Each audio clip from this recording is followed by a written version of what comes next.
daw si Madi. Madi! Madi! Madi! Yahoo!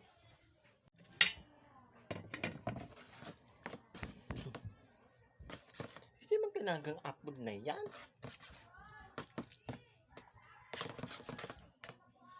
Anong ngaran? Anong tuyo? Madi. Madi ko. Kasi ba niya kaya hanggang ako ni hiling ko daw. O ano man ngaran sa imo?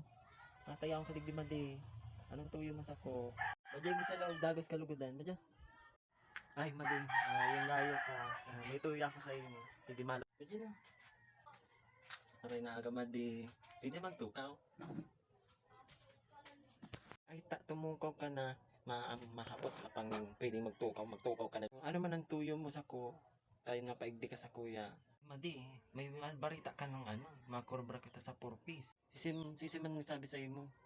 Nadang mo na naman yan sa mga marites, Ay dayo Madi, nadang ko lang yan kay Mading Joselita. Ang sabi kaya, ma-pay out na kita sa utro aga.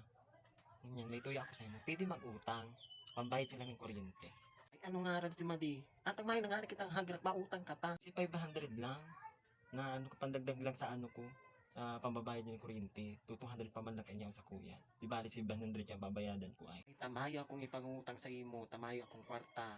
Iniing sanggatos ipang bakal ko pa ning ning bilog. Hindi nga na. Ang sabi mo, mayo kang kwarta pero may pambakal kang bilog.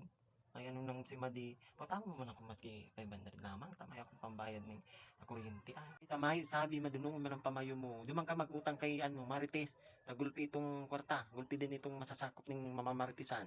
Di man ka, Madi, sarap ka man madamat, matang maimot na nga ni si Saro, maimot ka pa din. Ay, naman na nga ni ako, sige duman ako mautang. Duman ka na baka kung mataga-taka pa. Baka mataga mo pa ako. Ayos ka na, di ka mag-rigde, pangit mo. Thank you.